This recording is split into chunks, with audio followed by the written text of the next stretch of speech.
The Chiefs preseason is in the books. We are special tonight. We are live following the Chiefs' final preseason game. A lot of little details here. Some guys who didn't go down without a fight and might make it yet. We're going to talk about the outcome from Chiefs versus Packers tonight live on Locked On Chiefs. From the land of the free and the home of the Chiefs, this is the Locked On Chiefs podcast. Welcome back, friends, neighbors, Chiefs Kingdom around the world. It's over. It's finally over. We can talk about the regular season and real football games. It is coming up here tonight. We're going to get into all the details for you. We have a lot to cover. Thanks for making us your first listen post-game tonight.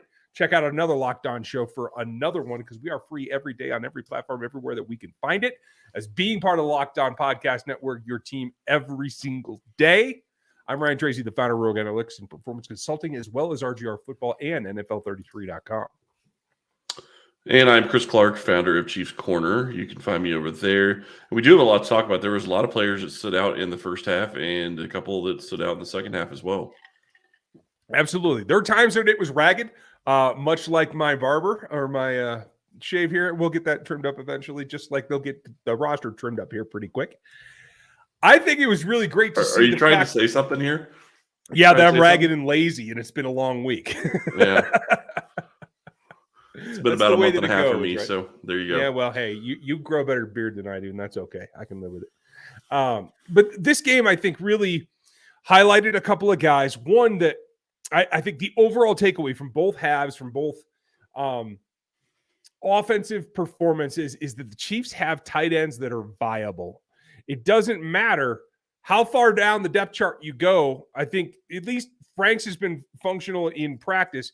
But tonight you saw two of the backup tight ends really shine in different ways. But most importantly, that in a year where you're transitioning your primary pass catchers at the wide receiver position, that you have a stable of tight ends that can help Patrick Mahomes out. Yeah, and they definitely have that. Jody Fortson, I thought looked good at times tonight. Bushman obviously looked really good. He had some great plays. There was a busted coverage on his long TD. Sure. So congratulations to him to get that long TD. I'm sure he was excited to be able to have that type of play. You look at the other guys. Gray didn't do anything tonight. That kind of is a little disappointing. You'd hope that he would at least do something, but there were some other guys that really stuck out to me as well. I really like, and for me, somebody I've been in Bushman's corner since he came to the team, honestly, before that, because I liked him at BYU. Like, waiting to make the most of your breaks on the last preseason game, I wish it had happened earlier. I want to ask you, before we get into your guys and some of the guys that stood out to you, is, yes, it was a busted coverage, but he did take advantage of it. He looked more spry than maybe folks thought he was capable of being. And then on the second one, despite Jerice Fountain missing the block pretty badly, and right after Jerice made a nice play down the field, I think Bushman did a good job holding his concentration, not getting flustered with that guy come flying in, making sure that he got two hands on it and taking it into the end zone. So, I think a good day. I thought Bushman showed you what he can be. My question for you, if Blake Bell's not healthy, is it enough for him to be the fourth tight end? I don't think so. I think you look at it, and I will say this really quick on that catch, on that touchdown pass by the end zone. I thought it was going to be picked. When I saw him going back to throw and Fountain missed, I was like, ooh, that is not going to be good. Congratulations to Bushman for getting two touchdowns. That's fantastic. I will say I think it's kind of funny. Kansas City now has 2 games in a row where they've got tight ends that have caught 2 touchdown passes, and none of them have been named Travis Kelce. So good luck with that, the NFL. I will say also I liked some of the design throws that they had. I thought Bushman caught one that was kind of a flip from, I think, Buechele. Henne had another short throw to Jody Fortson. I think that they're going to use some of those types of plays and get their tight ends in space in that scenario. And I think that's going to be really good for guys like Noah Gray and Jody Fortson. I don't think that they're going to do that with Travis as much, just because that there's potential there for taking low hits, and you don't want to go that direction. Not at his age, that's for sure. Now, Right. I have 2 qualms with Andy Reid tonight. This is a meaningless game, coach. It's just about evaluations. Chad Henne must be protected at all costs. And I don't know what you're doing. You lose him, then it is waiver wire city for the quarterback position. Oh my Lord, I was cringing multiple times tonight. Yeah, I think Kenny played a really good game, though. I think what you saw from him was encouraging. Obviously, it's not with the first team unit when you talk about their offensive weapons that were on the field with him. So that's something to take into account for how well he played and how effective he was. But I think that he showed what he needed to show. I mean, he didn't play in last Saturday's game because they knew that they were going to give him some extended time in this game, and they gave him that time, and I think he took advantage of it. And I'm sure he enjoyed getting out there. And I know QBs are a little bit different in the fact that they want to get that one hit, and I think he got his hit, and I think he's feeling pretty good for going into the season. Yeah, agreed. And folks, if you don't know us, if you're new to this show, we cover this team 5 days a week, and we have for the last 6 years straight. And I am in no way saying that Chad Henne should be the starter here. I'm saying if Patrick stubs his toe, you must have Chad Henne available. Yeah. That's my point. You don't want Shane to be the starter at all, No. and in a situation where he would even be a guy that would even be suiting up. So I get it. And let's just talk about that really quick right now.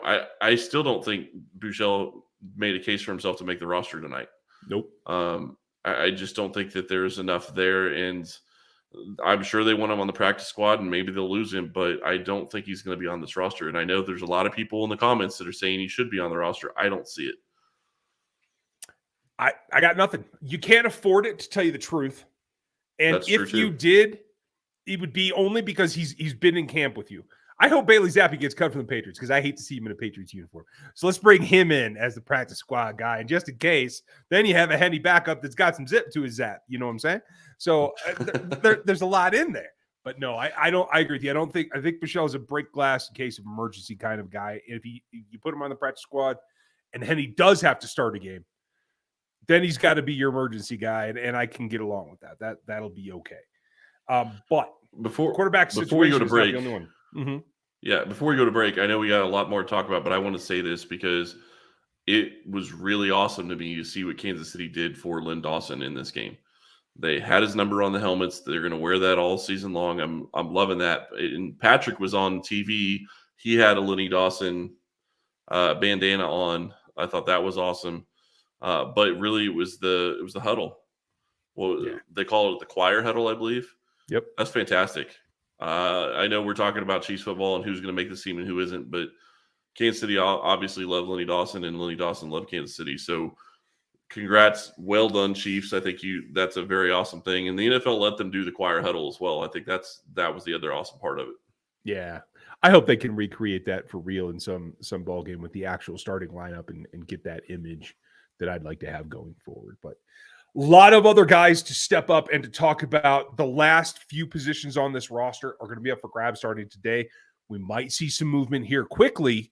They don't have to be down until next Tuesday. We're going to talk about who makes it and who doesn't. But just like they're going to go over the film tonight, hindsight is 2020, and you can't change the past, but you might like to get a little help from your future self. And that can happen really easily with Dave, the banking app that gives you $500 instantly with extra cash. That's more money to fill your tank, to buy gifts, to make up for buying those, nice level 200 tickets. Those always come in handy. You can finally take care of the expenses that bother you or splurge on something that you're really looking forward to. It means that people have already downloaded this app and gotten that financial relief that they really need with extra cash. All you got to do is go download the app right now from any app store. It's called Dave, D-A-V-E, like the guy's name, and sign up for the extra cash account right now, and you get $500 instantly. For terms and conditions, you have to go to dave.com/legal. That's instant transfer fees do apply. Banking is provided by Evolve, the member FDIC. Okay.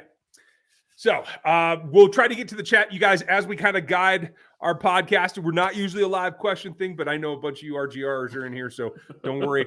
I'll get the rest of your questions later tonight on that channel. But a lot of go ahead. I'm sorry.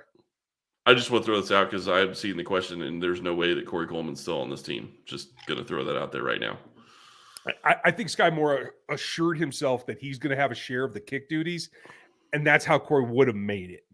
So, the wide receiver group is probably the most contested or concerned about here. In my eyes, I think in case there was any kind of, somebody's competing with Darius Fountain, he's not really doing much. He was like, hey, remember me? I'm still an athlete too. And it, again, took an opportunity, but he made the most of it. I think it shows you why he was able to get on the field a little bit on offense last year, because he does have that pop that he can go to when he needs it. Yep. Now, I want to talk about rookies really quick, and Watson looks like he's definitely on the team, which we already talked about. We thought that he would be on the team as a corner, and it looks like he was on one of the first string kick coverages. So that to me means he's going to be on the team. But I also think that we have established it's probably going to be Lamons at this point. If you watch special teams, which I was paying attention to closely, he was on the top 3 coverage units. I didn't see him on the 4th, but he could have been there. I just couldn't see it on the TV. He was on the top 3 special teams units. He's going to be on this roster. Yeah, I'm really interested to see what happens. I hope not myself, but that's only because I want to see the bottom roster continue to improve as well. We'll talk about that here coming up. But it's funny that you mentioned rookies, because there were 3 PBUs in this game on the defensive side of the ball, and they were all rookies who got them. Now, I know there's some questions, or at least there should be, about Trent McDuffie. This is what we know right now, folks. We have not gotten the post-game pressers or any update on Trent, but I actually got to watch the game late because I had a sporting event that I had to go to and do my thing. He actually played the next snap on special teams after that collision. Yep. And then it came up. So I think that they were probably being pretty precautionary, and probably the staff checked him out after that snap, but there was no immediate effects. We didn't see him wobbling. We didn't see him come out or to even have trouble standing up after that play. Yeah, and I just want to throw out, I'm not 100% sure because we didn't get clarification, and maybe we'll get clarification tonight from Reed, so maybe we'll have more for you on Monday.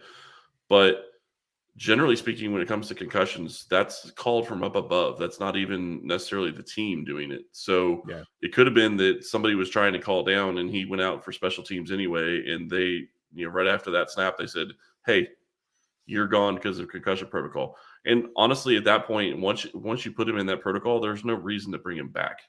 The 3rd preseason game, just let him sit. He'll be fine. I watched him walk down the tunnel. He looked like he was cognizant. He didn't need any help. He looked like he was just a normal guy walking down the tunnel. Obviously, concussions are tricky. Who knows?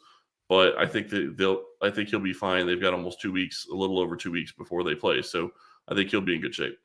Yeah, I agree. So that's the DBs at the corner spot. I think the safeties were very, very evident of who it is. Kudos to Brian Cook for making a decent play there at the end of the first half, doing something that he didn't do a ton of in college, but he has that ability, right? I like the return too. I was impressed by that. I thought that was very encouraging. And I also want to say this about one of the other rookies. Williams struggled tonight. He had his mistakes. He's going to be a guy that's going to have to learn. The level of competition is just so much greater at the NFL level than what he was playing in college. He's going to have a little bit of grace. And yeah, he's probably going to cost him some horrible penalties. But you know what? I think from what I've seen so far, he has the ability to do it. And even on some of the plays he got beat on, he was in position. He's just got to learn the technique. He's got to learn, to deal with some of the hand fighting that's going on at the top of routes, because that's what cost him a couple times. Well, and you guys have heard me say it for the last couple of weeks, and I'll dig in deep later on RGR, but Williams is playing, I would say 90% of the snap now. He's just losing those snaps in the very last second, like just the last finishing touches. That is about the jump from Fayetteville State to the NFL. That is a huge gap. So don't be too hard on him yet. I know there was a couple of snaps he lost against another rookie in Dubs, but that's okay. Dubs has been really on fire. He is making that leap, and I think he's going to be just fine. Well, and on one of those specific plays, it was a deep end route by Dubs, I believe. Dubs shoved off at the top of the route. I mean, they're not going to call that. That's an OPI. They're not going to call it, but there's nothing that the DB can do at that point. I mean, he clearly shoved off. I watched it happen on multiple different replays, and I understand they're not going to call that, and it is what it is. He'll learn how to get over that and how to adjust for those types of plays. So I think he's going to be in a good position. I'm really looking forward to seeing a lot of these guys going forward, because it was just encouraging to watch the youth get after it. And one of the things, I know it's preseason, but the first string unit never allowed a single point this year. Yeah, that's something. And I think we'll talk about some taking a step forward. some of the variations that we're going to see. We're going to get to those. And I know you guys have a couple more questions about the offensive tackles. We'll get to those as well. One last thing before we leave the safeties. I think Zane Anderson should be on the practice squad. I think he's earned that. And I think he's still playing decently when he is in. Let's see what happens. And we'll get to the rest of those and the tackles here coming up next, folks. BetOnline.net is the fastest and easiest way to check in on all your betting needs. Find your favorite sports and events at the #1 online source for odds, lines, and games. Find reviews and news of every league, including Major League Baseball, NFL, NBA, and NHL, combat sports, esports, and yes, even Ryan's favorite in golf, because you know Ryan likes to watch golf. I drive a cart really well, though. BetOnline continues to be the top online resource for all your sports wagering information, from live in-game betting, scores, and podcasts. They have you covered. Head to BetOnline today or use your mobile device to learn more about the action happening today. BetOnline, where the game starts. Okay. Another guy that I think made the roster, and I know we need to go in a different direction, but I just want to say really quick, I think Darius Harris is on this roster as well. Yeah, I think he played well. I think Jermaine Carter's probably on the outside looking in, or he's the 6th because of special teams. Mike Rose and Jack Cochran should be on the practice squad in my determination. Let's see if the coaching staff agrees. And Harris was on coverage early on as well. That's kind of why I'm thinking he's one of those guys that's going to be on the roster. Yeah, and he's played that a lot of team snaps for them over the last few years. I was impressed seeing Chanel come on the field early on with the ones. I didn't expect that. I don't think I've seen that in the preseason. He came in. I think he got 3 or 4 snaps with the ones last week, but that never went his direction. It wasn't like anything that he could really show out with. So, like, I think peppering him in there is a positive sign as well, because you're not going to part ways with him. So you might as well push him and see what you can get out of it. And I thought it was a positive thing for him. Austin, I see your question. No, Leo Chanel is not the starting Sam right now. It will be Elijah Lee, but I think they will find ways, hopefully creative ways, to get Leo onto the field, particularly in pass rushing downs. Really quick, I have to ask this question. Kevin Flynn asked, are you higher on Karlaftis now than you were before the draft? I actually am, because he's shown me I knew he was willing to try to learn. I knew he had the work ethic. But he's actually been able to do some things that I was screaming at the television watching his film back in draft season, that he's actually in 6 weeks of total workouts. He's been able to learn some of those things, and credit to Frank Clark for really taking an interest in teaching him some of that. But yeah, I'm impressed that he's been able to make progress a little faster than I expected. He's still a power-based player. He's not the whip around the edge player. So he's still the guy that I saw on film. He's just a little bit better. And if he does that and continues to improve every day, I think what you saw in him is the power, the first step explosion, and that the motor is all there. And that's enough to get by in this league. The question is... But it's also learning moves. It's also learning pass rush moves. Exactly. That's really what I wanted to say. And if you saw me break down his sack last week, it is about the fact that it was a secondary move. It was a counter that he had to learn. That's something new to his game. So I was really happy to see that come along so quickly. I expected that to happen during the season, but it is a little quick. Now, the guys that he goes against every day in practice, they're still a big problem, because I don't think the swing tackle, the backup tackle, is on this roster right now, unless somebody waves a wand and miraculously Luke Niang is good tomorrow. I think it's Prince. And by good, I mean healthy, folks, not that he's talented. Yeah, I think it's Prince. I think that's who they're going to end up going with at that position. I'm not saying that they don't look elsewhere, but I think right now it's Prince. I don't think it's either Christian or Johnson.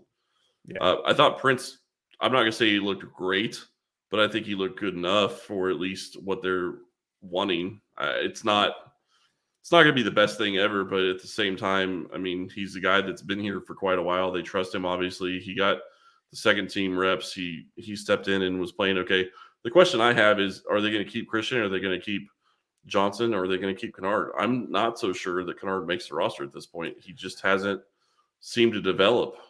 I saw 2 snaps late in, I think it was the beginning of the fourth quarter, that I thought, oh, okay, he looked like, okay, that was actually a good rep. Like he pushed the dude back. He got one turn. Like I was like, okay, there's a flash of something. Is it enough? I don't know.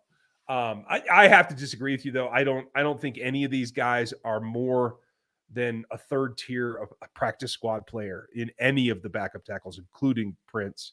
But most I'm not saying that especially I'm not saying that I love it. I'm just saying I think that's what they're going to do.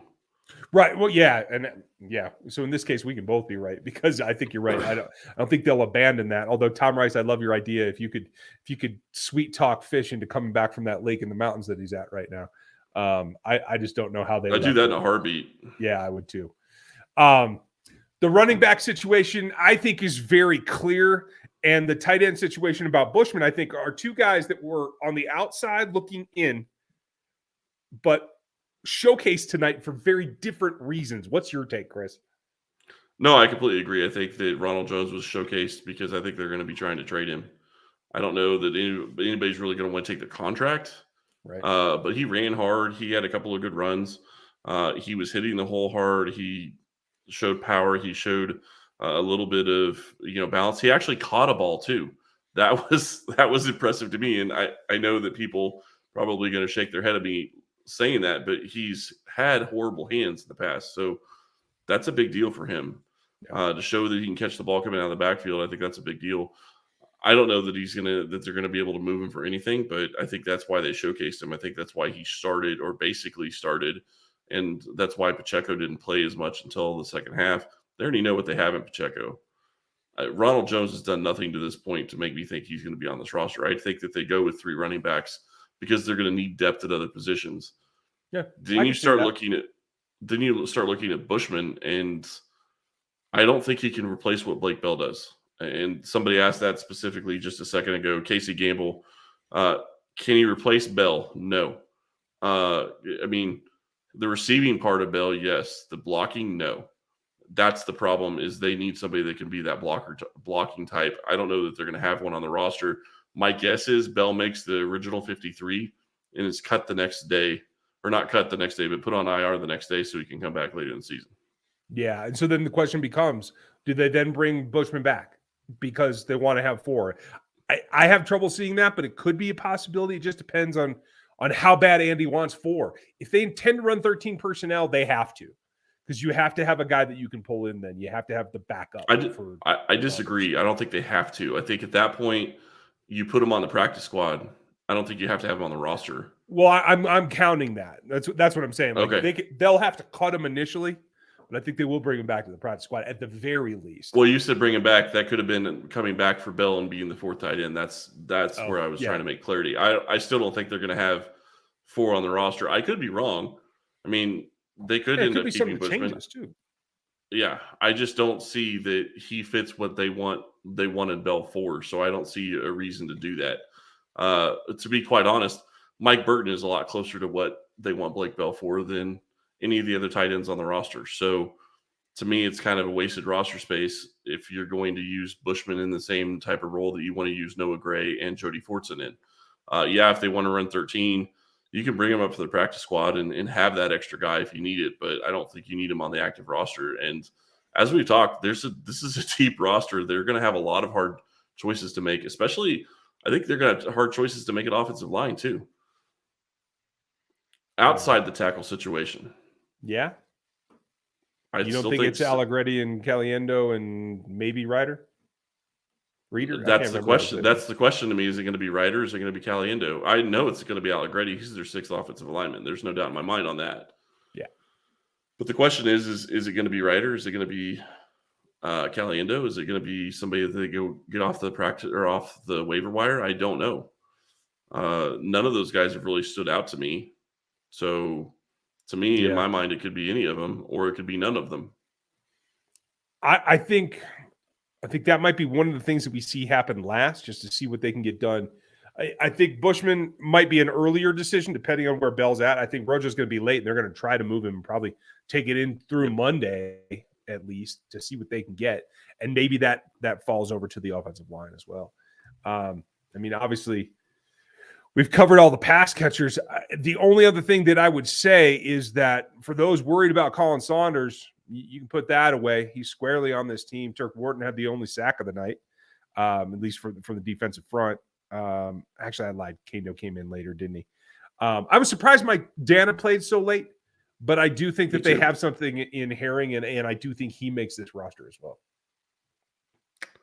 Matt Bushman fractured his clavicle, so there you go. Well, that's IR for you, Matt. I'm really sorry about that. So somebody said it in the chat. Thank you, Rilke Smith. I'm not sure how you pronounce that, but I was checking my Twitter feed, so I apologize. That's why I wasn't looking at the screen. I do think that sucks for him.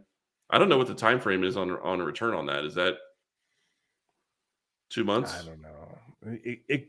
I want to say it's like 6 to 12 weeks is what they usually say. So it could be a release with an injury waiver, which they did with Derek Gore today.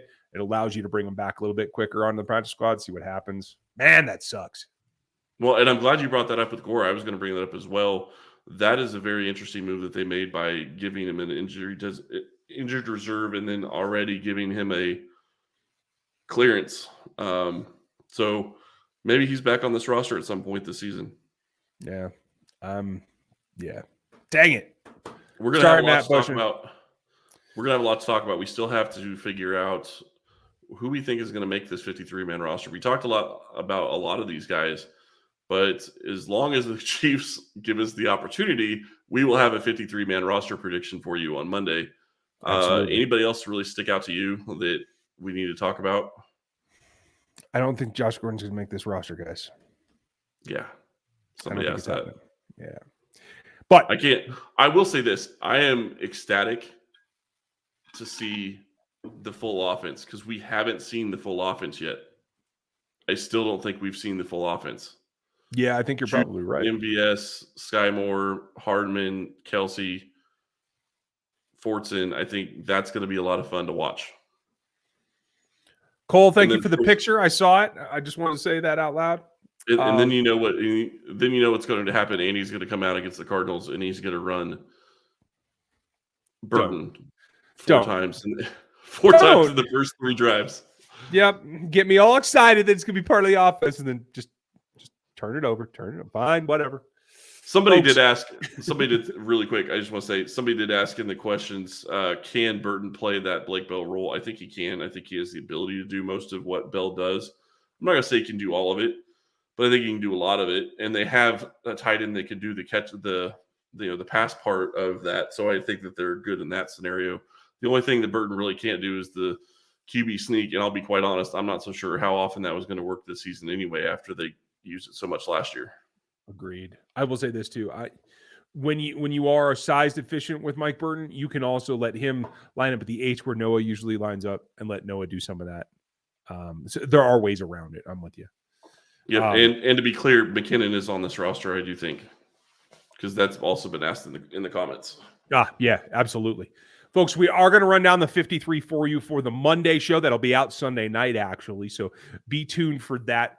Make sure you like, sub, and hit the bell here on YouTube if you're not with us already and you're not subscribed on the audio platforms. We appreciate that too. If you want to hear me cuss about Bat Bushman, you can come over to the RGR channel. I'll be doing that here in a little bit. Other than that, we're going to wait to hear and see what happens here in the next 48 hours. There might be some churn.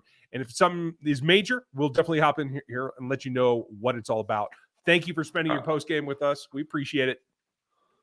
Yeah, I'm looking forward to this part of the season because this is when you go see if you can get somebody and bring somebody in that could actually make a big difference at different times of the season. So I like this part of the time. And Monday, we already said we're going to be doing roster. Wednesday, I guess, would be the practice squad. So we'll eventually get that stuff out as well. But thank you all for listening today, and we will be back on Sunday night or Monday.